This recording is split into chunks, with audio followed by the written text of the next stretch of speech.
All right, good afternoon. Welcome into PowerMizzou.com headquarters here for the Burgers Smokehouse at-home tailgate on the strangest championship Saturday in probably college football history. While playoff spots and conference titles across the country are being decided, we're here to preview Mizzou and Mississippi State. Not probably the headline game of the day, but probably, well, definitely, if you're here watching this, the headline game of the day for you. I may or may not have some other college football pulled up on the other screen. So keeping an eye on what's happening in Indianapolis and wherever it is they play the Big 12 title game. I assume Dallas and over in Knoxville as well. We'll run some of those scores across the bottom of the screen for you throughout this show. But we are going to talk Mizzou and Mississippi State for about an hour and a half leading up to kickoff at 2:30. We, as always, appreciate you guys being here with us. Welcome your comments, your questions, whatever you guys want to talk about, we'll talk about. I got a couple interviews with Mizzou players for you, a preview of the matchup from the Mississippi State side of things. We talked to one of the Rivals guys there to preview this game. We'll have Mitchell Forty toward the end of the show, and then he'll join me for the game watch-along, and then he'll go right, and I'll hang out with you guys post-game on the post-game drink later on today. So before we get into it, we do want to thank Burger Smokehouse, which is the official smokehouse of Mizzou Athletics, and also has been our sponsor here on the pregame show for 10 different Saturdays throughout the year. We've made it to game number 10. Missouri is going to play all 10 regular season games.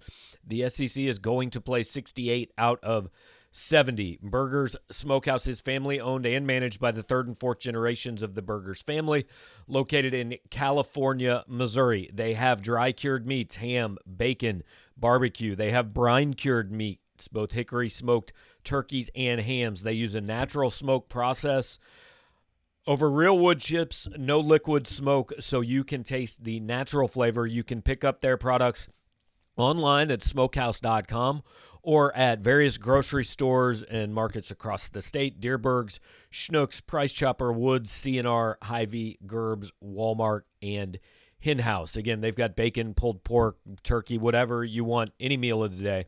Check out Burgers Smokehouse. In about an hour and 40 minutes, we're going to be checking out Missouri and Mississippi State in a game that could clinch a winning season for Eli Drinkwitz in year one at Mizzou. I think would go a long way toward maybe winning him the SEC Coach of the Year. I think Jimbo Fisher and Nick Saban probably are the competition for that at this point in time. Now, I know that some of you guys are going to say, hang on, Nick Saban, why should he be in it? All he does is coach the most talented team in the country. He does, but they've also won their games by an average of like 30 points, and nobody's come close to him. So, I think he should at least be in consideration. But I think Drinkwitz can take a big step toward that today. It would be win number 6. Mississippi State comes in this game 2-7. It's not a typical Mike Leach team. They do throw the ball around, and we're going to talk about that in a second, but they play a little better defense than most Mike Leach teams play. So I'm not expecting the prettiest game in Starkville, to be quite honest with you. This is a Missouri offense that has been up and down this season, and I think they might have a little trouble moving the ball in Starkville, but the Mississippi State offense has not exactly lit the world on fire. These were two teams that really kick-started their seasons with wins over LSU. As time has gone on, those wins have become a little bit less impressive. Now, the difference is Missouri did some other things. Mississippi State beat LSU, then lost a ton of games, then beat Vanderbilt 24-17, and then lost a couple more games. That's it. They're 2-7.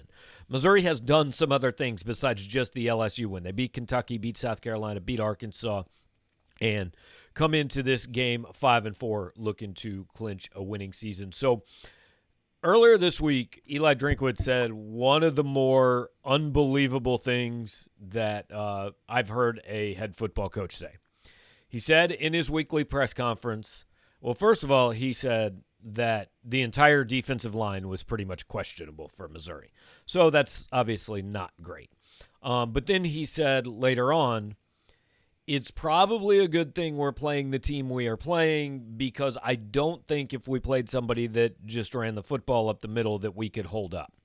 Now, coaches don't say things like that, right? They don't want to give the other coach anything. They don't want to give away game plans, anything like that. And I'm not just talking about the injuries. I'm talking about it's a good thing this team doesn't run the ball very much.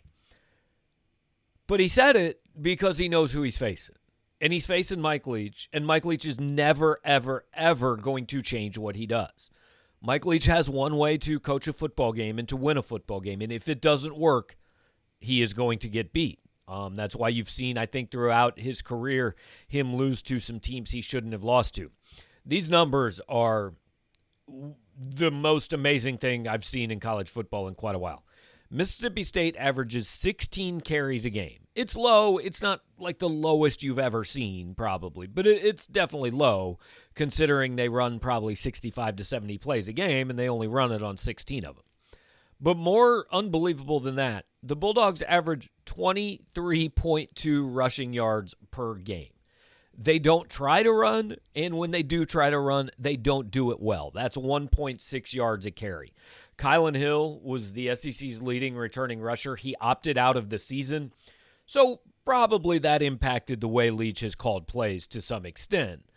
That you'd have to think they would run the ball better and more often if Kylan Hill was on the team. He's not. They've got a freshman quarterback. They just kind of throw the ball around. They count screen passes and tunnels and things like that, basically as extended handoffs. So that is Leach's version of the running game, but it's not the running game. So, it's going to be a very strange day. Barry Odom actually kind of gave SEC coordinators the blueprint for slowing this team down. And I think a lot of that probably goes back to Odom's time with Gary Pinkel, because Gary Pinkel was actually very successful against Mike Leach when Leach was at Texas Tech in his career. But Odom ran basically what's called a drop 8 scheme. You rush 3 guys because there's no concern they're going to run the ball at you between the gaps, and you drop 8 into coverage against their usually 5 that are out in a pattern. So it means you've got the zones blanketed. You are making quarterbacks find very small windows to throw the ball into. It worked obviously very well for Arkansas. It has worked very well for nearly everybody against Mississippi State. This is not a team that comes in with much momentum, anything like that. But it's a game Missouri can lose. I don't think there's any doubt. Missouri hadn't been favored in a lot of games. They're favored in this one by 2. I thought the spread would be a little bit bigger than that. It's not. But it's a game that is going to leave a hollow feeling if Missouri loses. I mean, it will still be a good season. This loss would not, really take that out of the equation. They'd be 5-5. It's a good year. You'd be happy with it. But knowing you were 5-3 and then finished with a blowout against Georgia and dropping one to Mississippi State would certainly be disappointing. So I think this is an important game for Missouri. It's also an important game for the bowl picture. When Justin Ferguson got sorry to hear no Jaeger, but I hope you enjoy the game. Glad you stopped by beforehand. I know you've been one of our regulars on these shows all season long, and some of the other regulars are here as well. If there are some new guys, hey, we'd love to hear from you. Feel free to comment, ask a question, whatever you want to do. But we're just about to talk about the bowl picture. So I think there are 4 bowls in play for Missouri: the Citrus Bowl, the Outback, the Tax Slayer, or the Gator, whichever one you want to call it, and the Music City. Those are all in play. I think worst case scenario for Missouri would be the Music City Bowl. And that's not a bad case, obviously. But the Citrus Bowl gets the highest rated SEC team after the New Year's Six Bowl select. So look, Alabama's going to the playoff tonight, after tonight, win or lose. I think Florida's probably out of the playoff. If they beat Alabama, especially if Northwestern hangs on, it's possible Florida could sneak in. But they're going to have an A&M problem because A&M will have fewer losses and beat the Gators head-to-head. So even if Florida goes and beats Alabama, I don't know that they leapfrog A&M. A&M is going to be in the New Year's Six, probably even if they lose to Tennessee. They're up 24-13 right now. They would not be in the playoff unless they win and get a little help, namely from Northwestern, I would think. But A&M will be in the New Year's Six. Georgia is done with its season, 7-2. They will be in the New Year's Six. So basically it comes down to this. If Florida loses to Alabama, does Florida still stay in that New Year's Six bowl picture at, I guess that would be 8-3? I think so. I think they probably would, but if they get absolutely blown out, it is possible Florida slips to the Citrus Bowl spot. But if Florida stays in that New Year's Six slot, then the Citrus Bowl is basically going to come down to Missouri or Auburn. If Missouri wins today, it's 6-4. Auburn is 6-4. I don't know how that would shake out. Auburn doesn't have a coach. I'm not sure how much they really care. I think they probably played in the Citrus Bowl more recently than Missouri has. So it could be that Missouri would go to the Citrus Bowl. If Auburn goes to the Citrus, then you're talking about Outback and Gator, I think, are choosing Missouri or Ole Miss. Missouri would have the better record. I think Missouri would get the preference there. If given a choice, I'm pretty confident Missouri would go to the Outback over the Gator Bowl. The opponent there could be Northwestern. It could be Indiana. It could be Iowa. It could theoretically be like 2-2 Wisconsin. But I don't think it probably would be. But it would be a Big Ten team. If you go to the Gator Bowl, opponent's going to be an ACC team, something like Miami, NC State, maybe North Carolina, although North Carolina's played pretty well and might be a little bit higher. So we'll see. But those are the bowl games that are in play. And Mitchell says he doesn't see Mizzou in the Citrus Bowl. They may not go there. It's possible. It's in play, but I'm not sure that's where they'll end up. So I did mention we're going to have a couple interviews for you guys throughout this show, but first I want to get to some of your guys' questions before we jump in and do those. And Scott Clark, and Scott's been here with us quite a bit this year, says, do you expect any turnover on the coaching staff? Not saying they should fire anyone, but the defense has some guys that are not drink guys. I mean, look, it's always possible somebody could get a job somewhere, right? Bush Hamden was in consideration for the Kentucky offensive coordinator. Curtis Looper has been mentioned as a potential kind of lower-level head coach. Ryan Walters, certainly I would think, will have some different opportunities if he wants to take them. You never know what's going to come up, and if you have a successful season and you've hired good coaches, they're probably going to have some opportunities. I don't see Drinkwitz firing anyone, and I know the Ryan Walters thing comes up every week, and I don't think that the defense has been great this year, but they have been kind of middle of the pack in the SEC, maybe even a little bit above middle of the pack. I mean, they haven't been terrible, and they've come up with some really big plays. Now, they've had a couple really bad weeks, but even in those bad weeks, mostly they've come up with some pretty big plays. They did nothing against Georgia, but they also neither did the offense. So the defense was hardly alone there. The turnover is a possibility. It's always a possibility.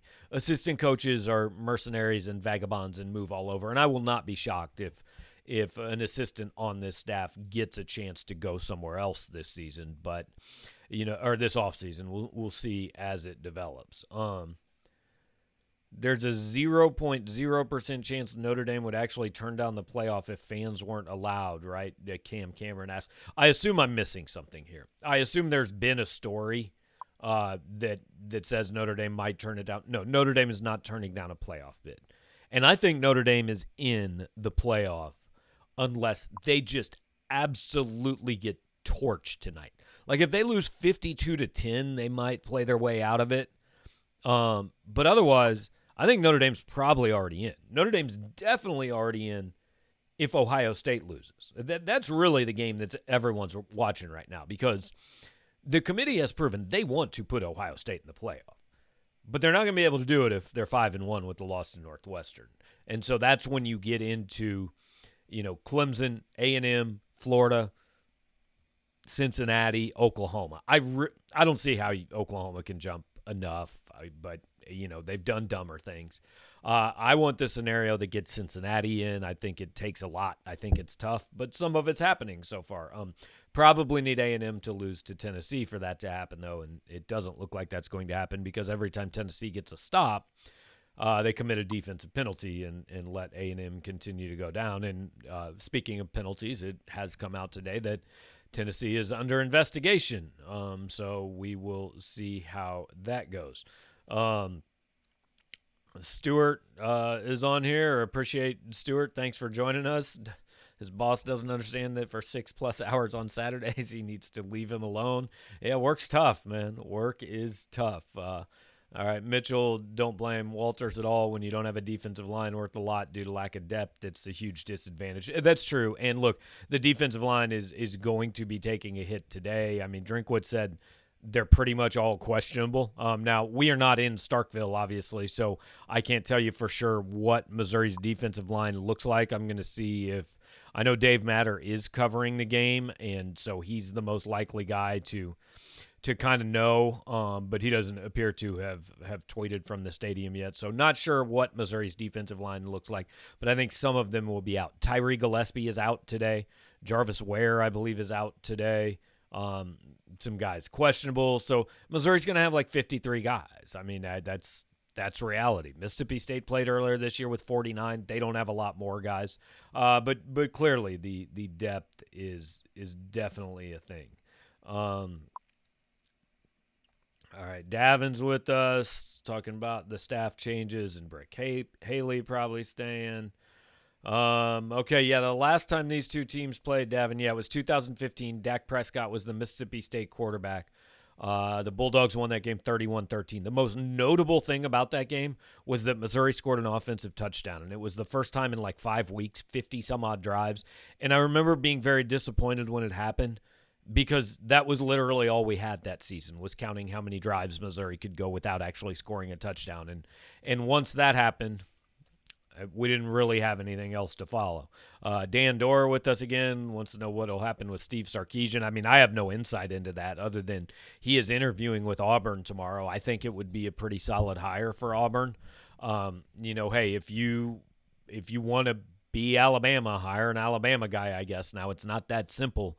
But Gus Malzahn got fired, and he was the most successful guy there was against Alabama. So I'm not sure what works to keep you employed at Auburn. I'm not sure there's enough money in the world to pay someone to take that job, although Malzahn's probably pretty happy at this point. But Sarkisian, I think, would be a good hire for Auburn. I know Tony Elliott, the Clemson offensive coordinator, has been mentioned as well. I think he's going to interview coming up, if I've read correctly. Look, they'll hire. I think they'll make a good hire and then see how it turns out. So we want to focus in a little bit more on this particular game. And one of the aspects that is pretty interesting in this game is that with Jarvis Ware out, Missouri is playing 2 freshman cornerbacks against the most pass-happy team in the league.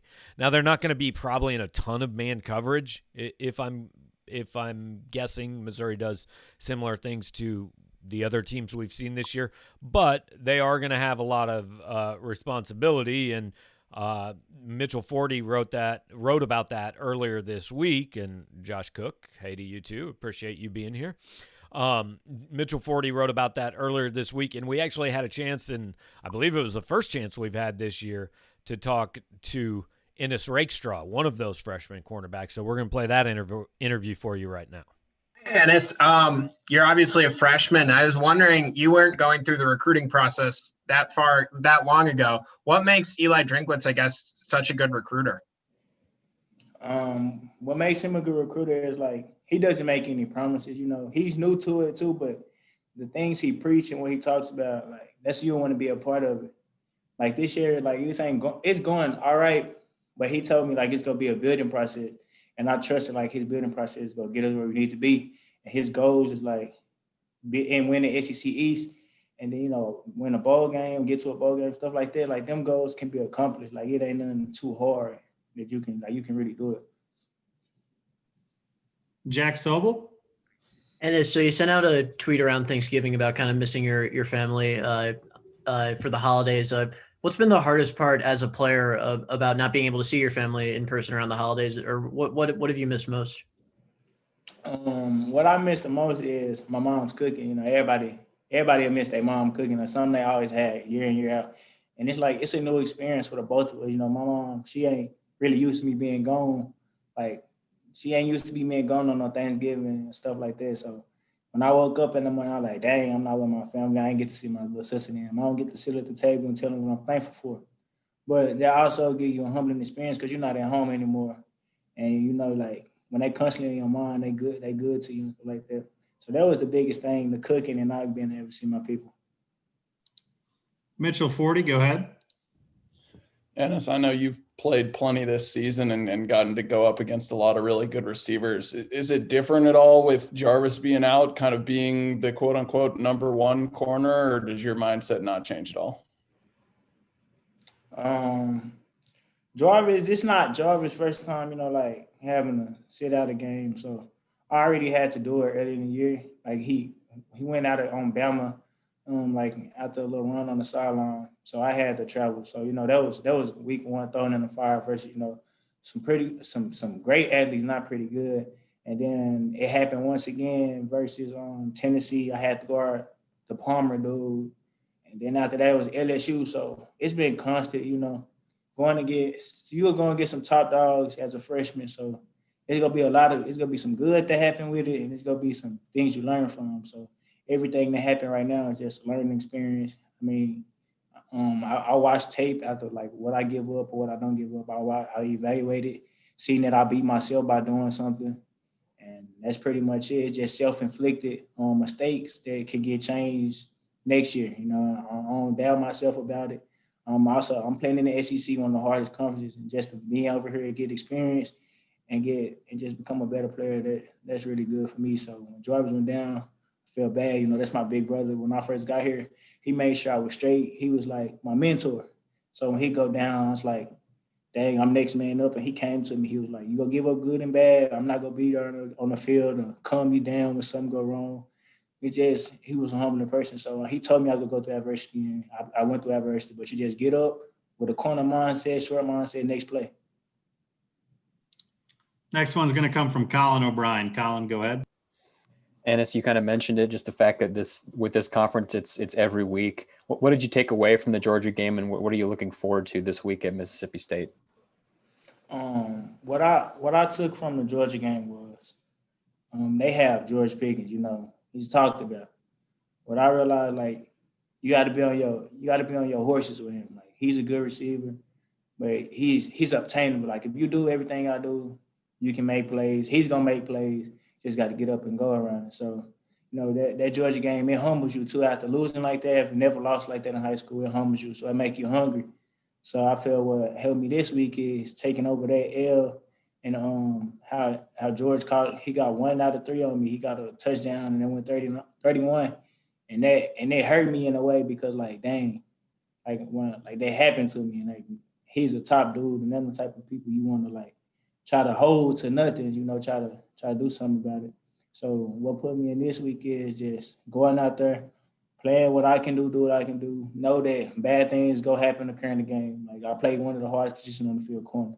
So you just got to have a short mindset. And I realized in this game, they go throw the ball. So there's going to be a lot of good this game. Could be some bad. Just adversity. Go ahead, Max Baker. Yeah, Ennis, you know, you're just a freshman, and I know you take some of the passes after the touchdown you posted on social media, you know, like just like this is going to happen. And how do you sort of balance, you know, being a true freshman in you know, the top in the league while also, you know, holding yourself accountable? And do you struggle with that at all? You know, just knowing that you're a freshman, but also knowing that you can get better as well? You know, like I posted that earlier because, you know, in high school, like my senior year, it didn't happen to me, you know. I already knew, but when I came in, my stepdad, all the people that we watch football and sit down, like they told me it's gonna happen. Like it happens to the best of them. My favorite corner, Jalen Ramsey, like he gives up a touchdown, but he just hold himself accountable. Like everything that happened to you on the field, hold it accountable. You learn from it, you grow on it, you don't like if you accept it, but you don't accept it where it make it go down. Your confidence stay high. Cause like you just gotta get him more times than he get you. That's what they'll tell you. Like you gotta get them more times than he got you. But it just a learning experience. Like you saying, being a freshman in the SEC, you see a lot of dudes like I went from playing people that's my size, a little taller, but now you playing people that's big every week, that's fast, and been in the program for a year or more. So it's just learning for me right now. Dave Matter. Hey, and it's Mississippi State throws the ball about 55 times a game, and they barely ever run it. As a corner, what do you like about these kind of games? What I like about these kind of games is like last week, it wasn't they scored some, but this is a game where you can it's a redemption week. Like you redeem yourself from all the bad that's going on by catching the interception, and you have a chance. They're gonna throw the ball. They rarely run the ball. So it's just a chance for the team to get some interceptions, D-line to get some sacks. It's just an opportunity for everybody to eat off each other this game. So I'm really happy for that. Ben Arnett. Ennis, Coach Drinkwitz confirmed to us today that you all are going to go ahead and play in a bowl game. I think he said he talked to the players, all of you on Sunday about that. Some teams are opting out of that. So how fortunate do you all as players feel that even though this is the end of a pretty tough season that you're going to get that postseason chance? With the bowl game, Missouri wasn't in the bowl game last year. Now they had a little ban. So some of it's seniors here right now that now they get to play in the bowl game. So I'm just happy for them, they getting that experience, and I'm getting the experience as a freshman, to see what a bowl game is like. You always talk about you want to go to a bowl, you get some time off. It's a lot of good perks about being in the bowl. And then, when you at home with your family over Christmas break, when I was a kid, we used to watch bowl games and stuff like that. So now my people get to watch me on the bowl game. That's really amazing. It's just what God did for this team and God did for everybody here. So he blessed us getting the bowl game, and we going to take advantage of it. Jack Sobel. Hey, Anna. So when we talked to JC a couple weeks ago, he mentioned kind of his relationship with you and being friends from the moment you guys stepped on campus. What's your relationship like with JC, and how's it kind of evolved since you guys met each other? When I first met JC, you gotta skim people out. You gotta see how they is before you get to really start opening up to them and see how they is. So when I first met JC, he a good dude. He always worked in the summertime. It was kind of hot out there on the field. I'm dying. I'm just hands on my knees. He get up, eat. He got me. You can lean on me. When you go through adversity with somebody like that, that's carrying it at the curfew, that's good. They're just good people. And when JC, when I found out he was starting, man, I was happy for him. I was just screaming up and down, jumping for him because me and JC and Tyler Jones, we stick together the freshman crew. Everybody knows us. If you see me, you see JC, you see Tyler. So, just for two of us be bro, we freshmen in the SEC, we starting, you my dog, man. I tell him every time I mess with him every day at practice, man, you big time. You finna get an interview today, you that big time, man. So I just mess with him. He a good dude.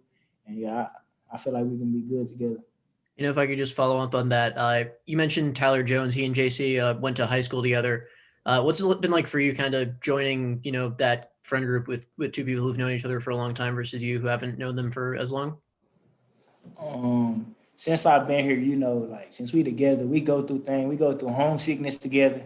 Obviously, they from Florida. I'm from Texas. We ain't really used to the cold, the cold Missouri guy. So today in practice, it was real cold.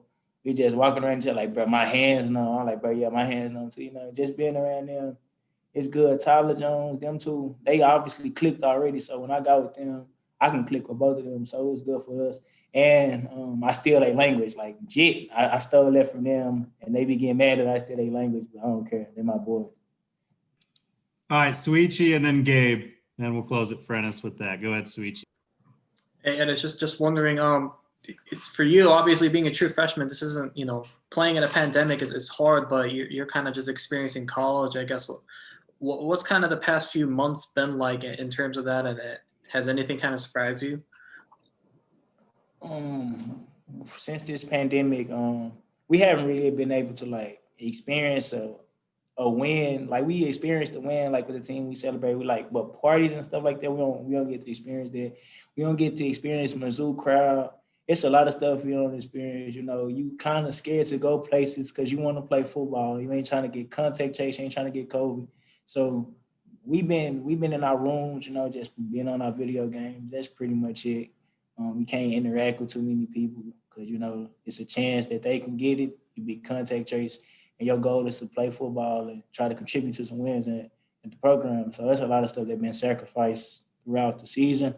I'm just proud of everybody on this team for stepping up and just still obtaining a goal and trying to get to a bowl game. You know, everything ain't work out. We had opt-outs and we had injuries, but we still hanging on right now. We got a couple injuries, couple opt-outs, but the team in general just hanging on to each other, and that's brotherhood. So we building that through the pandemic.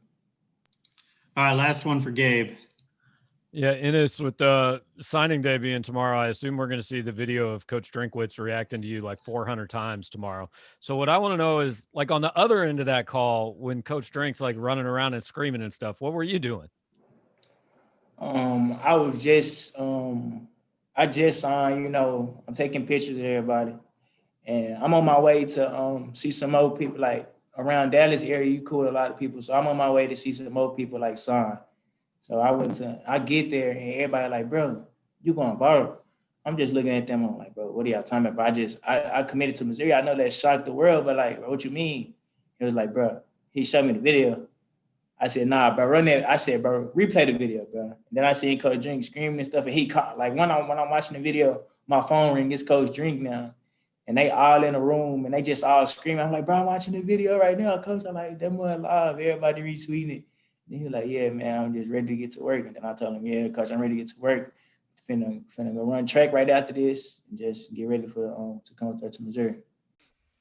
So Ennis Rakestraw, Missouri freshman cornerback, we did that interview with him on Tuesday, obviously the day before signing day. And, you know, we've all seen that video 100 times, but I kind of wanted to know what Rakestraw thought of it. I don't think we've had a chance to talk to him about that. The JC he was talking about there was Jalen Carlise. He's the other starting cornerback today because not only is Jarvis Ware out, Ish Burdine is also out this week. So it's those two and Chris Mills. Those are Missouri's healthy cornerbacks. Safety, Tyree Gillespie's out today, so they got Josh Bledsoe, Martez Manuel, Jelani Williams, Stacy Brown will all play back there. I think you'll probably see a little bit of Mason Pack. Missouri's linebackers are going to be in coverage, I think, most of the day. Nick Bolton and Devin Nicholson covering running backs, maybe tight ends, you know. So it's going to be all hands on deck in the back seven for Missouri, back eight actually today.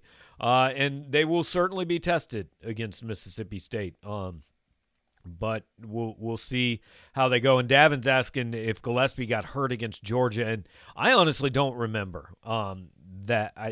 I'm not going to pretend I paid incredibly close attention to like the fourth quarter. I don't remember if that was an injury in the Georgia game or if something else has come out. But either way, no Gillespie today. You would expect he would be back for the bowl game, you know, assuming he plays in the bowl game. No word yet on the defensive line as far as who is or is not playing. Sometimes we get a list on road games of the guys that are out. Sometimes we don't. May have to look and watch for tweets from the game and see what people that are in Starkville are reporting on that front. Haven't seen anything yet, but Drinkwitz did say earlier this week basically the entire defensive line is questionable. So, you know, not ideal, not the way you would draw it up if you had your choice. Is it too early? Stuart wants to know, is it too early for Drink to be considered for a different job? Is he concerned about the stigma of always leaving like Lane? I mean, look, it's not necessarily too early if there was somebody out there that wanted to hire him, but I don't see a job that makes sense. Auburn's not going to hire him. You know, I don't know of any other major jobs that are still open. There probably are a couple I'm forgetting, but I think Missouri's probably safe. Now, look, if he does this again next year and recruits, you know, another top 25 class and all that, yeah, you might start having some things you got to fend off next year, and then you just deal with it. And if you got the money or if you've got a way to keep him here, great. And if there's no way to keep him here, you let him go, and you hope he's made the program better to hire somebody better. But, I don't see that being a thing after this season. Missouri was good, but better than people thought. They've recruited well, but, they haven't lit houses on fire or anything. They've beaten 5 bad teams so far, and they're 5-4, and it's a good season. I don't mean to take away from it. And I think Eli is in the running for Coach of the Year, but I also don't think he's yet necessarily proven enough to get an offer from one of these big-time jobs that might be out there. I could be wrong. It only takes one school to fall in love, but, we'll see. I expect him to be the coach here next year. Let's see. Rolling through some of your guys' comments. People want J.G. Tate on the show. Everybody watching the Northwestern game. I'm actually watching the Northwestern game too. Price, I'm not going to attempt to pronounce your last name because I don't think I would do a very good job of it. But Price wants to know if Sean Robinson is going to play in the secondary. It's possible. Drinkwitz said he had practiced there some. He's been a special teams player, and Drinkwitz praised him for doing absolutely everything that the team has asked and moving him around to different places. He credited him with being very important on the block punt against Georgia. I think it would be a last resort to see Sean Robinson in the secondary, but I don't think it's impossible. Look, it's the last game of the year, and it's a game that is pretty important for Missouri. So you might have to pull a few tricks out of the bag, and see what you can get done in Starkville. Kickoff at 2:30, a little over an hour away, so that means we'll be here with you guys for another 45 minutes or so. We'll take about a 15-minute break. After this, the Burger Smokehouse at-home tailgate, which is, of course, brought to you by Burger Smokehouse. You can have their products any time of the day. They've got bacon, ham, smoked turkey, barbecue meats, pork ribs, pulled pork, beef brisket. It's good stuff. I've had it. I've still got a little bit down in my deep freeze. Probably have some of that over Christmas break, maybe while I watch a few bowl games. So if you guys get a chance, go to smokehouse.com and check out Burger Smokehouse. You can also get their products at virtually any grocery store in the state of Missouri. Cam Cameron wants to know, is Starkville the worst city in the SEC? I've got a confession to make. I've not been to Starkville. This is the first time Missouri's ever played in Starkville. They did play Mississippi State on the road one time, I don't know, early 80s, late 70s, something like that. But that game was played in Jackson. And obviously I'm not there today. So I've not been to Starkville. I cannot say that I've necessarily heard great things about the trip or the town. I know a lot of people like College Station. I'm not a huge fan of College Station, to be honest. That's probably my least favorite trip or city that I've been to in the SEC, but I haven't been to Starkville. So I don't want to insult the fine people of College Station and say you have the worst city in the SEC, because it is entirely possible that Starkville's worse. And I think if you ask people who have been to Starkville, most of them would probably vote that way. Andy Love wanting to know if anything's happened with the indoor facility. Basically, the curators want to move ahead with it. They're going to have, I think, an official vote on in January sometime, I believe. I saw they could be wrong, but it's going to move forward. I mean, it's going to get done.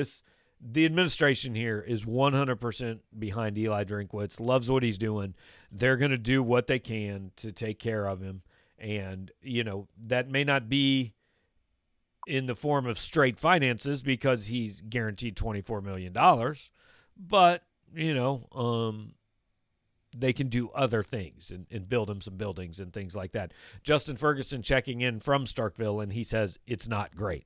So there is your Starkville Chamber of Commerce endorsement for the day from Justin Ferguson, who is our correspondent down in Starkville, Mississippi. Speaking of Starkville, that is home, obviously, to the Mississippi State Bulldogs. And Daniel Black covers Mississippi State for the Rivals Network. And we caught up with Daniel earlier this week. Want to give you guys the opposing view here. All right, Daniel Black from BulldogBlitz.com. That's the Mississippi State site on the Rivals Network, joining us now. And Daniel, first off, thanks for taking some time. And I mean, it's almost Christmas and we're still playing football. So here we are.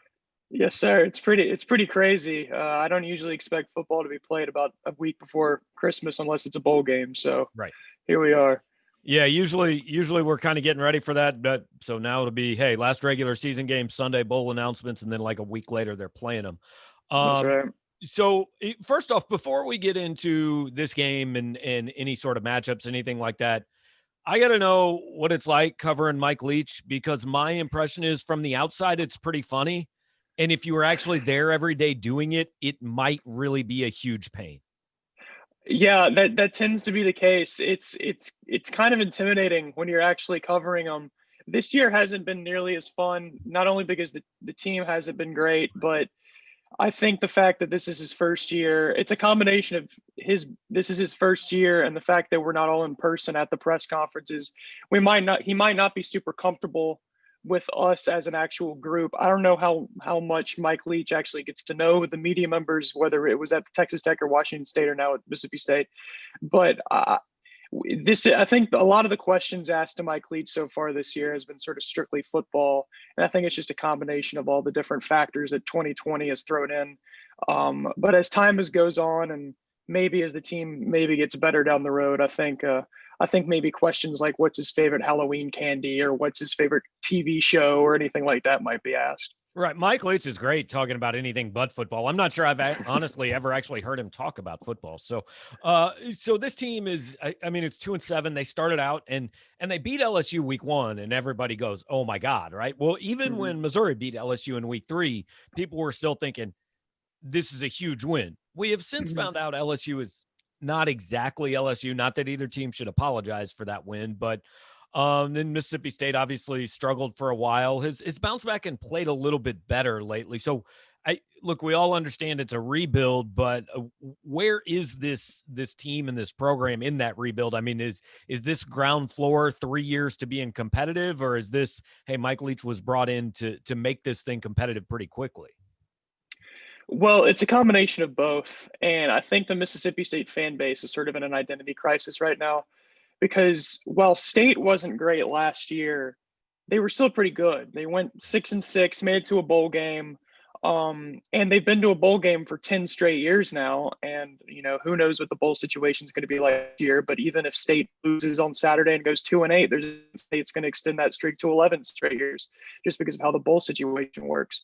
So it's interesting because once again, while State has struggled last year, maybe a couple of years, and then the last decade, State hasn't been awful. This is the first really just downright sort of bad Mississippi State team that we've seen since before Dan Mullen came to Starkville. So that's why State fans are in a bit of an identity crisis. But State's program this year is, at least from what I can tell, is basically what seems to be a typical Mike Leach year one. There have been a lot of players who have opted out, a lot of players who have entered the transfer portal midway through the season. And it's put the Mississippi State program in a very bad light, a combination of that and obviously the 2-7 record. But Mike Leach in his press conferences, whenever he's spoken to the media or whether it be local media or national media, does not seem fazed. He just talks about how, the players we're going to coach are going to be here and the players who leave, they leave. I don't think Mississippi State's in a very bad place. It might be a situation where, Mississippi State takes some lumps this season and then tries to build for the future. Mississippi State might not be great next year, but I think by year 3, especially since Mississippi State is starting a plethora of freshmen this year, a number of freshmen that Mike Leach said has been the most of his entire time, or the most freshmen he's ever started his entire coaching career. I think that gives some promise despite the 2-7 record. One more kind of big picture thing, and then we'll zero in a little bit on this game. But why did Joe Moorhead lose his job? I mean, he was, it's like you mentioned, and I've answered this question about Missouri a lot. People from the outside go, yeah, Barry Odom wasn't great, but he wasn't terrible. So why did he lose his? Same thing in Starkville. Like, yeah, Moorhead wasn't great, but he wasn't awful. So why did they part ways after 2 years? Yeah, that's a situation where, you hit the nail on the head nationally, especially with Mississippi State before Dan Mullen and has sort of been a very inconsistent, not great program. Nationally, Moorhead went to 2 bowl games, 14-12 in 2 years, won the Egg Bowl twice, which obviously is a massive deal. Why'd he get fired?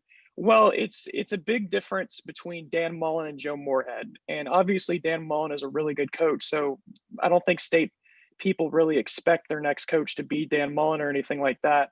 But there was an evident, at least was looking at it from a Mississippi State perspective, there was a legitimate and evident drop off from Dan Mullen's last year in 2017 to Moorhead's first year in 2018. And 2018 was supposed to be a year in which Mississippi State could be an elite level team that season. It was a year where in 2017, which was Dan Mullen's last year, Mississippi State goes 9-4. They beat Texas A&M on the road. They beat LSU at home by 30. They take Alabama to the wire, probably should have won against Alabama. And in the bowl game without Dan Mullen, this is a team that beats Lamar Jackson and Louisville in the Gator Bowl, I guess the Tax Slayer Bowl then. But so this is a team that was going to bring back 17 of the 22 starters, including 9 of the 11 offensive starters. So it was a team going into 2018 where Mississippi State fans were thinking, this could be the year where Mississippi State wins the SEC West for the first time in 20 years. This is a legitimate SEC title contender. It's a team that the defense had massive expectations going into it, and the defense even exceeded those expectations. And it was an offense with a returning quarterback, a returning running back. A majority of the receiving crew was coming back, and I think 4 of the 5 offensive line starters were coming back. And it's a team that was downright, it was good. It went 8-5, but compared to the expectations of Mississippi State people, it was pretty mediocre. It was a year where Mississippi State had the top-ranked defense in the country, 3 first-round draft picks in Jeffrey Simmons, Montez Sweat, and Jonathan Abram, and Mississippi State only won 8 games. In Mississippi State's 4 regular season losses to Kentucky, Florida, LSU, and Alabama, Mississippi State scored 16 total points in those 4 games. So it was a season where Mississippi State fans were thinking this could be a 10-11 win team, and it was legitimate expectations. The national media was expecting the same, and it turned out where State goes 8-5. And then in 2019, Moorhead's last year, against good teams, Mississippi State is downright non-competitive. They were down 42-9 at the half against Auburn. They lost to Tennessee, who was 1-4 at that time and was a program that was reeling at that point. They didn't compete with Alabama. They got drilled by LSU. They got drilled on the road at Texas A&M. And then there were significant off the field issues. The team was not disciplined. Not a lot of discipline within the program. Seemed like the program was in flux. Going into the bowl game against Louisville, the Music City Bowl, Mississippi State's best linebacker punched the starting quarterback, and the starting quarterback was knocked out of the game in a practice fight. Right. So it was a combination of the team as a whole, the quality of the team dropping, but there was a legitimate discipline issue. And it was a situation where Mississippi State, I think, missed a lot of Mississippi State fans, and it got to the point where it reached the administration, figured, if we don't do this now, it's probably going to be inevitable that Joe Moorhead's not going to have a job in a few years. So we might as well do it now. I mean, hey, other than that, everything was great.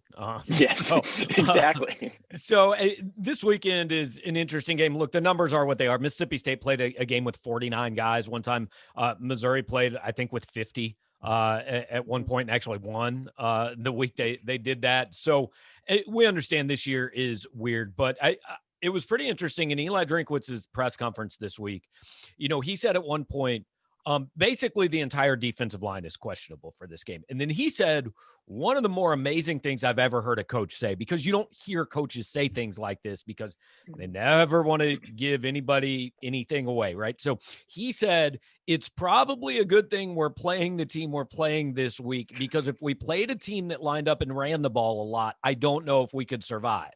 So basically, Eli Drinkwitz is saying, we can't stop the run. But because we're playing Mike Leach, I know he's not going to listen to that and run the ball. He's just going to line up and do what he does anyway. Mm-hmm. Unreal. That's exactly right. That's exactly right. And Mississippi State was going to a situation like that against Ole Miss, where Ole Miss gave up over 300 rushing yards to South Carolina 2 weeks before the Egg Bowl. Mm-hmm. And Mississippi State fans knew, we're not going to run the ball. We're just going to throw it. So, it was a situation where it's State fans are in between a rock and a hard place in this situation. They know that they're going to be facing a few defenses per year where they just cannot stop the run, but they have to accept the fact that that's not going to happen. And it was one of those things that I know have driven fans of Mike Leach crazy over the years. And Mississippi State has always been under Dan Mullen, and in moments with Joe Moorhead, and even before Mullen with Sylvester Croup, Jackie Sherrill, to the beginning of time, Mississippi State was always a power running team. I mean, Emory Bellard, the founder of the Wishbone, was the head coach of Mississippi State for 7 years. So, I mean, Mississippi State's always been a running team, and it's a complete 180-degree turn. And it's one of those things that drives State fans mad, but it's a situation where I think if it were anyone but Mike Leach, there would be a lot of people just saying, I can't stand this. We have to end this quickly. But I think the fact that it's Mike Leach and it's just he has a proven track record and he knows what he's doing, and he's been doing this for over 30 years, 20 as a head coach. It's a situation where Mississippi State people, I think, are sort of accepting the fact that it's going to be, that they have to have patience, have to wait it out, and just sort of see what happens. Well, and the one thing that people have to remember is this team had Kylan Hill, the leading returning rusher in the SEC, the beginning of the year, and then obviously some injuries and all that. But he had 15 carries for 58 yards in 3 games. Then he opts out. Just so the people watching this understand what we're talking about, Mississippi State doesn't run the ball. Every game they average 16.2 carries for 23.2 yards. I mean, Najee Harris gets that in the first series usually in a game. One of the guys that works for me was looking back. He said he went back to 2008 and he couldn't find a team that averaged less rushing yardage per game. Mm-hmm. I do like the 1.6 yards per carry average though. That's been solid. That's right. I mean, how could you ask for more than that? I mean, really? Yeah. I mean, this is Mike Leach in the past. Look, I covered the Big 12 when he was at Texas Tech, and yes, they threw the ball a million times, but he had a Byron Hansparter. He had a good running back, and he would. It wasn't just I will never run the ball. So I think in 2 years that's probably going to look different. But he seems to have found his quarterback for this system. I mean, I know KJ Costello started the year, and I think everybody saw the nightmares against Arkansas and some of the ridiculous games early on with a lot of picks. But Will Rogers, a true freshman, has taken over and, completing 71% of his passes, which is kind of the hallmark of Leach's offense. And is this thing starting to look a little better? Is there some light at the end of the tunnel with Rogers running the offense? Yeah, I think so. And it's not just Will Rogers. I mean, pretty much a majority of Mississippi State's best skill guys are true freshmen, not only Will Rogers, but Mississippi State's best receiver right now, Jaden Wally, is a true freshman. Mississippi State's 2 running backs, Jaquavius Marks and Dylan Johnson, are both true freshmen. And you alluded to the fact that Mike Leach doesn't run the ball a lot, but Mike Leach makes up for those carries with receptions. They use his running backs in a number of different ways, but primarily in the receiving game. And Kylan Hill had over 100 receiving yards against LSU. So that's just an example of that. But there is light at the end of the tunnel, I think. And I think that was proven against Georgia, particularly, and against Ole Miss. Last week was a bit of a regression against Auburn.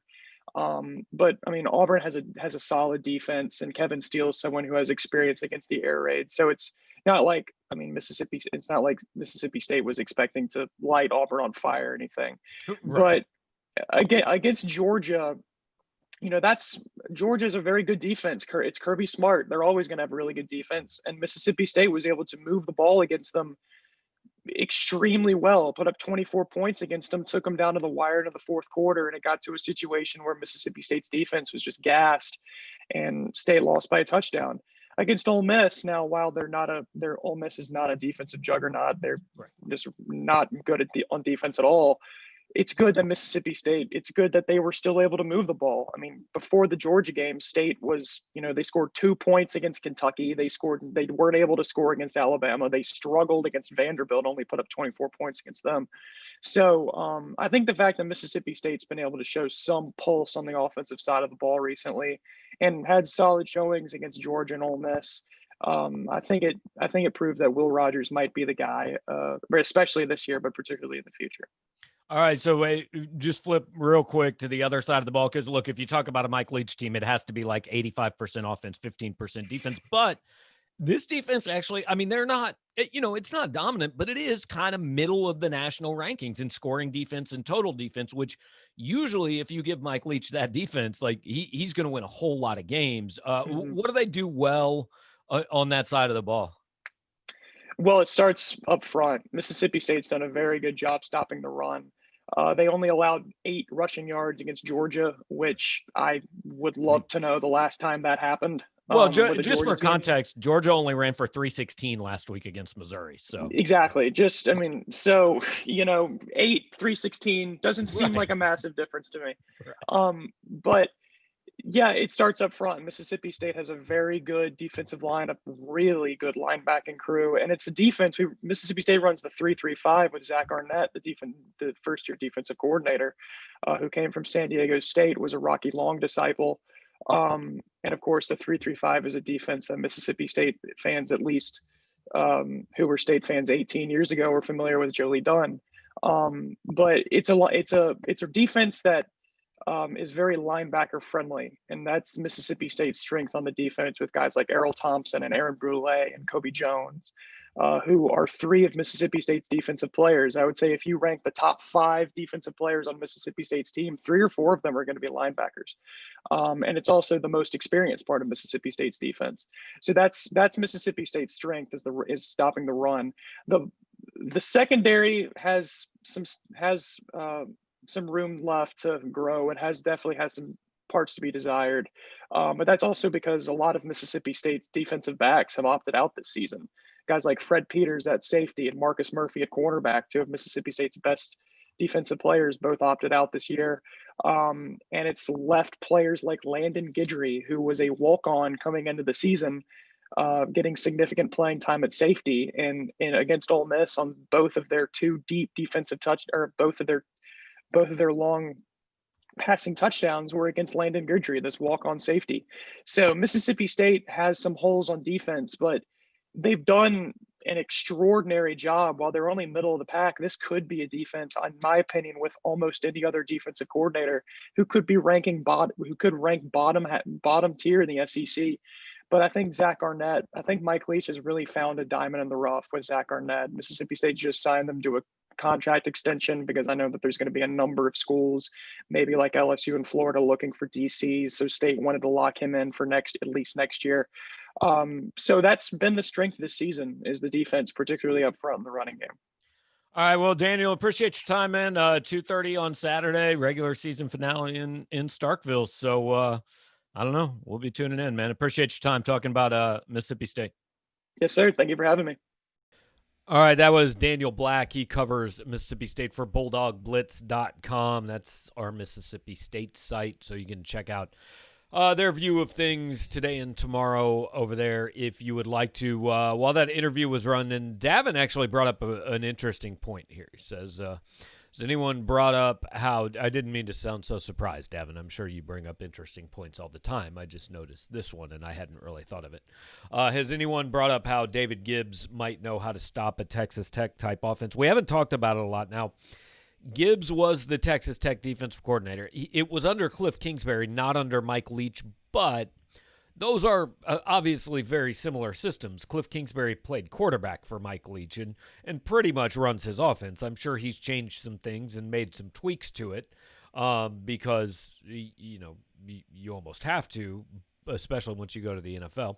But, yeah, that might be – Gibbs might have a little bit of insight on what works there. Now, the cynic will say, well, he didn't stop anybody's offense when he was at Texas Tech, so maybe he's not the guy you want to ask. But, we'll see.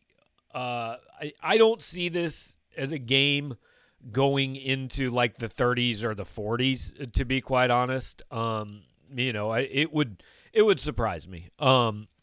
Just got the official updates from the stadium. Curtis Looper is out, as has been reported, and Jalen Knox and Ish Burdine also did not make the trip. We knew Burdine wasn't going to play.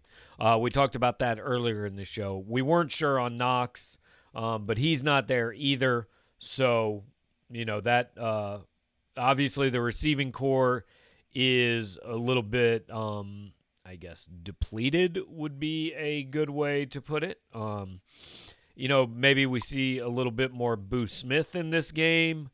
Maybe, obviously, Barrett Bannister.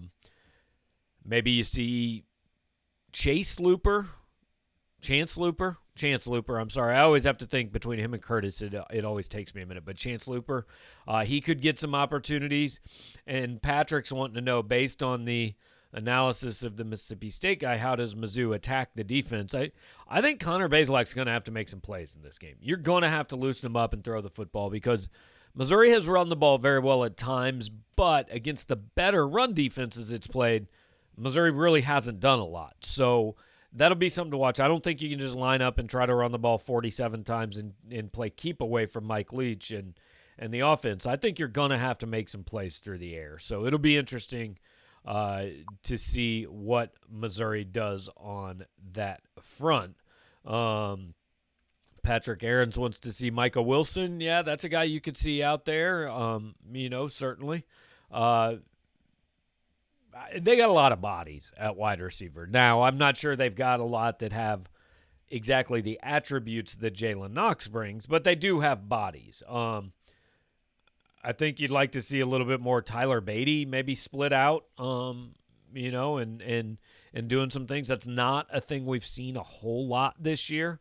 I'd like to see Beatty worked in different ways in this game plan. But again, I don't think this is a game where you're going to have to score 30 to win. I think if you get in the mid-20s and ask your defense to make some plays, I think that's a good blueprint for today in Starkville. So speaking of the defense, I wanted to play this interview for you guys this week because I think there's a decent chance this is the last time we get to talk to Nick Bolton, to be honest. The way things are set up, we're not covering bowl practices in person. We're not, getting that many chances to talk to him. So maybe we'll get Nick Bolton after this game. Maybe we'll get him at some point before the bowl game. Who knows?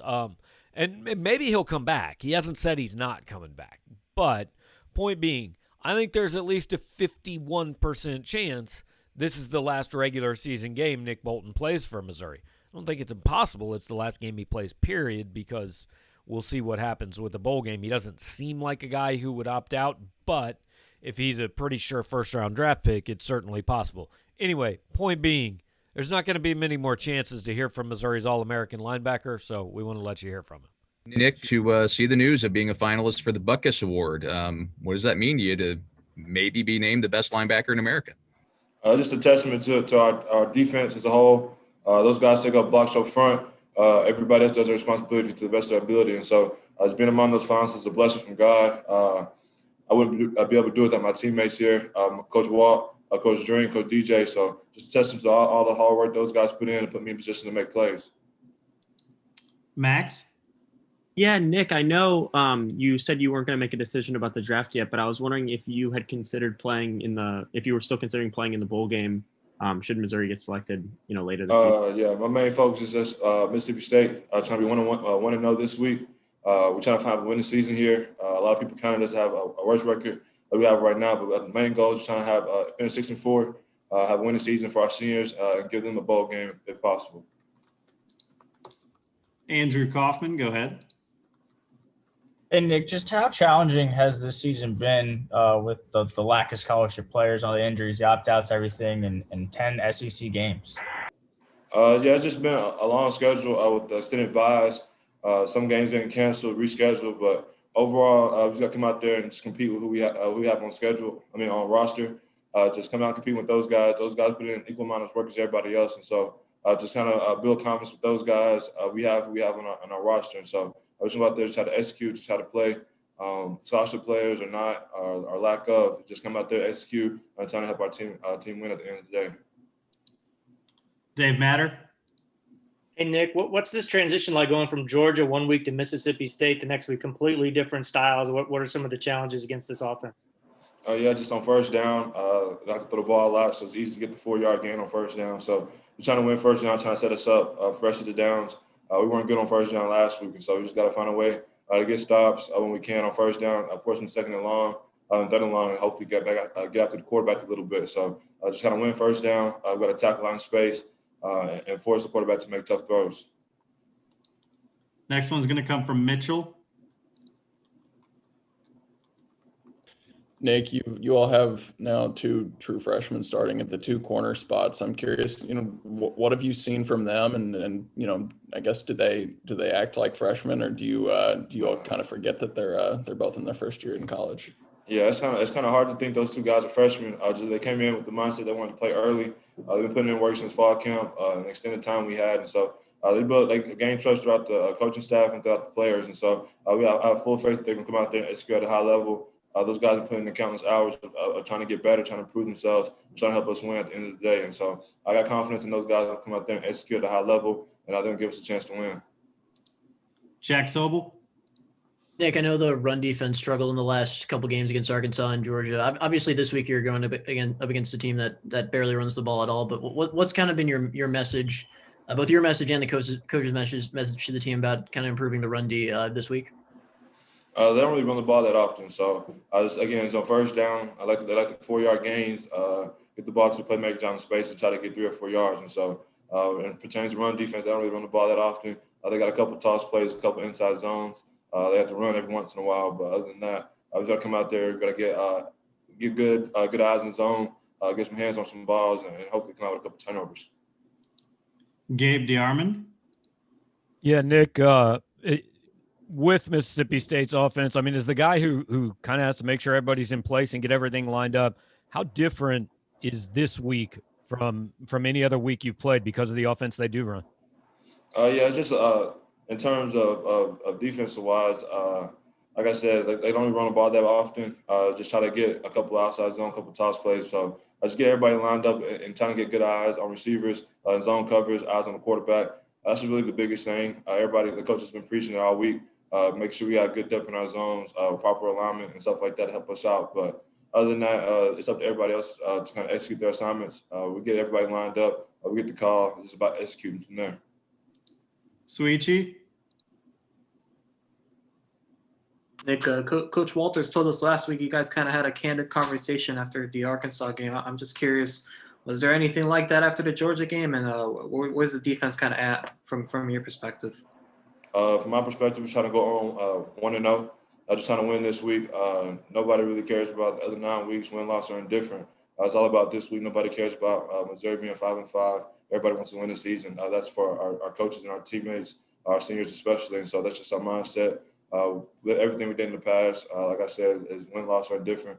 It doesn't really matter at this point. It's about going 1-0, having to win the season for this university, this community, our coaches, and our seniors. Andrew Kaufman, close us out. Hey, just what'd you think of Sean Robinson playing special teams against Arkansas? And I guess he's going to continue to play this week too. Oh, yeah, just like I said, a true team guy. When I first talked to him, I talked about him earlier in fall camp. I just want to help us win at the end of the day. He loves being here. He loves his role. He comes out there as the most energetic guy. We missed him the last couple weeks ago, but he came back, never missed a beat. Always energetic around the team and just trying to help us win football games. Doesn't care about his role, and so just ultimate team player. Wants to go out there and have fun with us, and we love him for being here, and I'm happy to see what he has in store for us. All right, so that is Missouri linebacker Nick Bolton. Again, this could be his last game. He could have one more. Who knows? He could have another entire season. I don't know when we'll hear about that. Probably not until after the bowl game, if Nick does indeed play that. But the weird thing about this year is the bowl games are only like less than 2 weeks away. I mean, it's December 19th today. Missouri's bowl game is going to be either New Year's Day, which would be 13 days from now on a Friday, or January 2nd probably, which would be in 2 Saturdays. So it's a weird year. Conference title games going on. The playoff semifinals are less than 2 weeks away, obviously because of the schedule and everything. And that's kind of what I wanted to spend a couple minutes on. We're going to talk to Mitchell Forty here in a minute. But you heard us ask a couple of the players this in those interviews. And I think the underrated part of this, the SEC had 70 football games scheduled, and they played 68 of them. Now, they had to spread it out. It took longer than they'd hoped. There were a bunch of changes made, all that. But these players largely came back to campus in mid-July.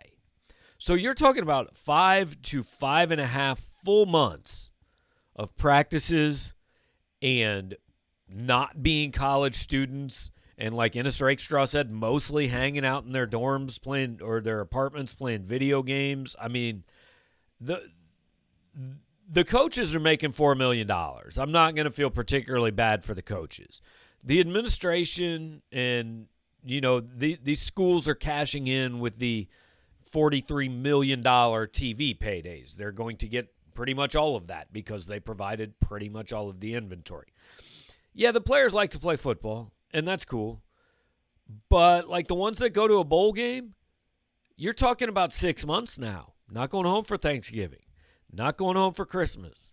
Not driving home on the bye week to get your laundry done and see your parents and your brothers and sisters and your friends. None of that's happened for those players this year because they are giving all that up to play football games. And again, this is not a, hey, should they or shouldn't they? I'm glad they did. I'm glad we had a season, even kind of as weird as it was. But I think that the players are what needs to be acknowledged. They largely made this happen. And yes, there have been some teams that have had issues because they're made up of 19 and 20 and 21-year-old kids. But most of these players and most of these teams got through a season and played almost every game they were supposed to play. A couple of cancellations and then a few postponements and things moved around, but they mostly got the job done. And as people who look, as someone who makes a living off this sport, you guys out there who this is what you do on Saturdays, this is your passion and your entertainment, I don't think that's a thing that should be forgotten, what these players kind of gave up to make all that happen. Because sure, it's fun for them, but it's also hard work, and I think they deserve a lot of credit for having gotten that done. So real quick before we call up Mitchell, I want to ask you to do a couple things for us. Hit the like button while you're here on the show. Hit the subscribe button to the channel. We're going to be doing this all day here. We're going to take in about 10 minutes, we'll take a quick break. We'll come back for the game watch along. And, wow, Northwestern's still staying alive, 16-10. We'll come back for the game watch along, hang out, talk about the game, watch it with you guys. Mitchell and I will both be on this week, and it tends to be a little bit better when there are two of us there. We'll have the post-game show this afternoon. We're going to do pre- and post-game this way for a lot of the basketball games, all the SEC games and the TCU games, so that's at least 19 more games. Spread the word. You'll get alerts when we go live, when we do different shows. We're posting, a lot of the videos and press conferences and stuff here every week, so you'll get heads up on when all those things happen. If you subscribe to the channel, also check out our sponsors, Burger Smokehouse for this one, smokehouse.com. Find their products there. You can find it at a lot of grocery stores across the state of Missouri. Third and fourth generation of the Burger family in California, Missouri. Support your local businesses, and Burger Smokehouse has certainly been kind to us. So hope that you guys will repay the favor to them. So what I'm going to do right now is I am going to hit dial for Mitchell Forty, and we are going to talk to him for the last few minutes of this show, and then we will kind of transition into the game watch along. So we're going to bring Mitchell in. There you go. I even got Mitchell's name under Mitchell and my name under me, so it's a successful afternoon. Mitch, so mostly just sitting watching the Big Ten game. Like, I'm kind of talking between that, but I'm mostly just keeping an eye on Northwestern somehow still managing to hang around. Yeah, kind of. The wheels have fallen off a bit. They've turned the ball over 3 times this half, which is less than ideal when you're trying to upset the number 4 team in the country. But it's been entertaining. Probably more entertaining than expected. They keep giving up just field goals, though. I mean, their red zone defense is amazing. Yeah, they're in a 1-score game, and so and we'll talk a little bit about Missouri Mississippi State, but we're going to spend 3 hours talking about that. So, we were texting in the first half of this game, and I said, what if Ohio State wins like 13-10? And that's basically going to happen. I mean, at most, this is probably going to be a fairly uninspiring 14-point game in which Justin Fields looked pretty bad. Yeah. They going to get in? They probably will. I would not vote them in, but I also probably wouldn't have had them 4 coming into this. I don't know. I mean, I get if any other team or any other non traditional power recruiting power team had Ohio State's year this season, they would not even be close. Yeah. But it's Ohio State, and everyone thinks, well, they must be talented because they were good last year and they have a lot of 5 stars on their team. But I mean, their resume to me is nowhere near good enough at 6-0 with close wins over Indiana and Northwestern. I mean, USC basically did have Ohio State's year until last night, and they were like number 14. So then it comes down to Alabama's going to be in. We know that. Yeah. Notre Dame, I think, is in, regardless. Yes. Clemson is in if it wins. So it really is going to come down to if Ohio's I guess it comes down to Ohio State or Texas A&M, right? Mm-hmm. I think so. Yeah, I think if Ohio State wins, I guess it's in, even though I don't think it should be. And if I don't think Texas A&M should be in. If Clemson loses, A&M would get in probably. I don't really. I mean, I would love to see Cincinnati in there, and I think they probably. I mean, they might not be as good as those other teams, but they've gone undefeated, and it's we I don't know. In my mind, we know what happens when Texas A&M plays a really good team. Plays they got Alabama. blown off the field against Alabama, right? And that's Ohio State, that's going to be the matchup. No more impressive than. The problem if A&M gets in, if Ohio State blows this game, or if A&M gets in over Ohio State, what you've got is 2 rematches. You've got A&M, Alabama, and Clemson, Notre Dame, because you can't seed A&M number 3 just to avoid it. I am curious if Ohio State wins this game, they are technically undefeated. No one would say they're better than I think one of Clemson or Notre Dame if but Clemson they're going to be wins the tonight. 3 But I think they have to, yeah, just because no one wants to watch those 2 teams play. I mean, people would watch, but you'd rather not have those 2 teams play for the second time in as many weeks and third time this season. Yeah, they've made a mess of the whole thing. They've screwed Cincinnati. What A&M winning means is Florida has no chance now. I don't think it matters if they beat Alabama. A&M has fewer losses and beat Florida head-to-head, so Florida can't get in. I agree. And the Big 12, we can – I mean, Iowa State did exactly what I assumed Iowa State would do in that game, which is not show up for the first half because they've never been in a game like that. They're losing 24-14. There's no way 8-2 Oklahoma has earned this thing. Right. Yeah. I mean, if they were to I don't even know what all would have to happen. I guess Ohio State would have to blow this, but with A&M already winning, there's no way Oklahoma, one of the Big 12 teams, would get in. But yes, I think that's out of the question. They would have needed A&M to lose, and they would have needed Ohio State to lose, and yeah. Okay, so our friend Justin Ferguson is at the game. He reports that Chris Abrams-Drain is taking reps at cornerback, that Kobe Whiteside is dressed, and Williams is running with the ones. I assume that is Jelani. Probably Jelani. Yeah. Yeah, because Tyree Gillespie is out. The other notes were that Ishbirdian didn't travel, which we expected. Jalen Knox didn't travel, which we didn't know. And Curtis Looper is not coaching in this game. So, as every week, wait till Friday to find out if they're playing, and then wait till Saturday to find out who's playing. Yep, pretty much. I did see tweets. I know he mentioned Kobe Whiteside.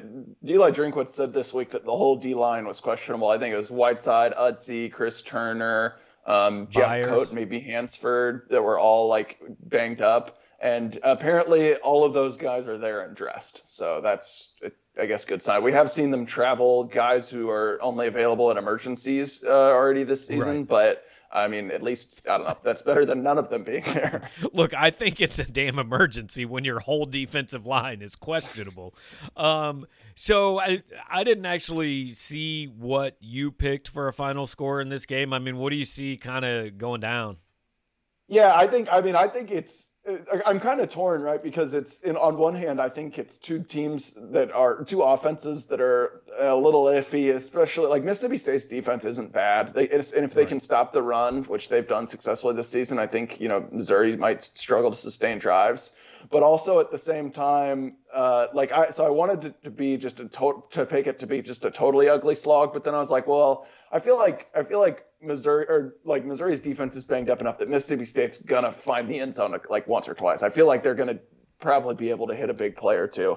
Maybe not. If they don't, Missouri has a very good chance. I still picked Missouri. I think I picked them 24-16. Yeah. I think it's gonna be. I don't think it'll be an aesthetically pleasing game. I think there'll be mistakes on both sides. But A, I think Missouri cares a little bit more. And B, I can't pick Drinkwitz to lose a close game yet because he hasn't done it. Right. So it's basically the Big Ten title game with lower stakes is what we're both picking. Because exponentially lower stakes. Yes, I think I picked 21-13.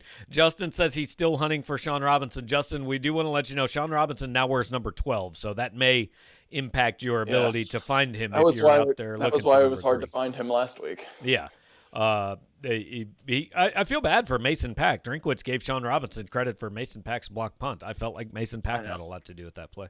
I know. I mean, it was, again, I've said this midweek, it was more due to the fact that Georgia just didn't block him at all, but still, it's his moment in the sun. Give him some shout outs there. Mason Pack did get a scholarship, though, so, good deal for him. That is probably a better reward. Yeah. Okay, so, I don't know. I said, basically, Connor Bazelak's just going to have to make some plays to win this game. I don't think Missouri's going to line up and run the ball extremely well.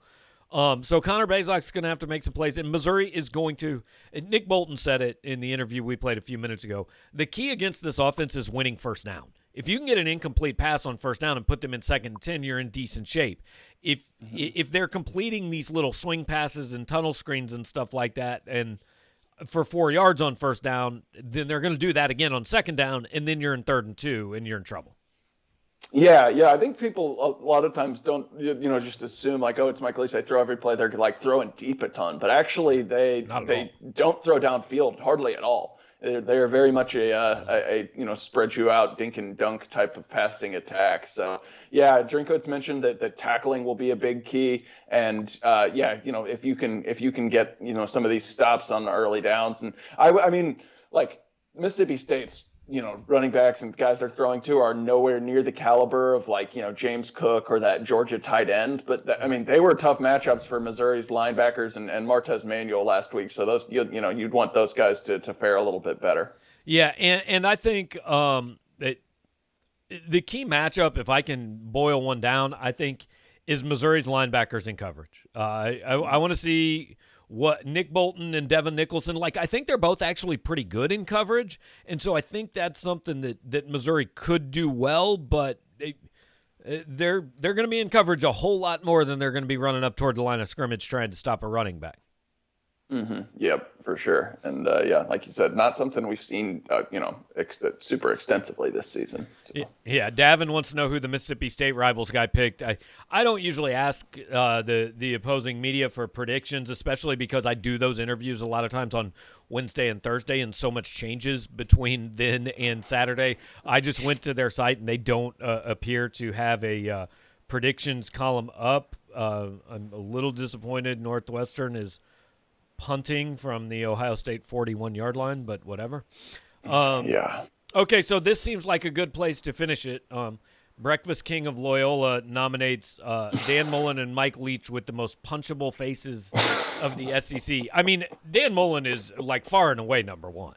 Dan Mullen is the least likable person in college football now that Urban Meyer doesn't. He's really ran away with that one this season. Yeah. Number two. When Jeremy Pruitt did the mask over the top of his head, I actually thought it was hilarious, but I could see that qualifying as punchable. Yeah. Really, just not even then. As a whole, I think he's my vote for number two. Yeah, I'd say Jeremy Pruitt is definitely in the conversation. I'm trying to think if there's anybody else now that Bert's at Illinois, not Arkansas. He was pretty easy to dislike, I feel like, but he's not in the league anymore. Yeah. I don't like Jimbo Fisher, but he's too old. I don't want to go punching him. Right. So yeah. Hopefully this doesn't get back to Jeremy Pruitt, because I don't think I'd actually punch him, because I think he could beat me up. He would still used to be a college linebacker. Yeah, you would have issues in that matchup, no question. So I feel like we've covered now the important topics of the day here on the Burger Smokehouse at home tailgate. So what we're going to do is Mitch and I are going to step aside for about 15 minutes, probably grab something to drink, grab a snack, whatever. We will be back for kickoff with On the Call, presented by Call and Gentry Law Group. We'll hang out. We'll talk about the game. We'll take questions and comments from you guys. You can talk about the game. We might at times check some other games that might be happening at the same time and talk about those too. But we will do that at 2:30 sharp. So before you leave here, check out Burgers Smokehouse at smokehouse.com, or run to the grocery store. I mean, I hope you live close to the grocery store. Otherwise, you're going to miss the beginning of the game. And pick some up. Hit the like button, hit the subscribe button before you leave. And Sir Mufflebuns just had to make sure he got a comment in before we signed off. So appreciate that. Appreciate all you guys watching. We will be back in about 15 minutes with show number 2.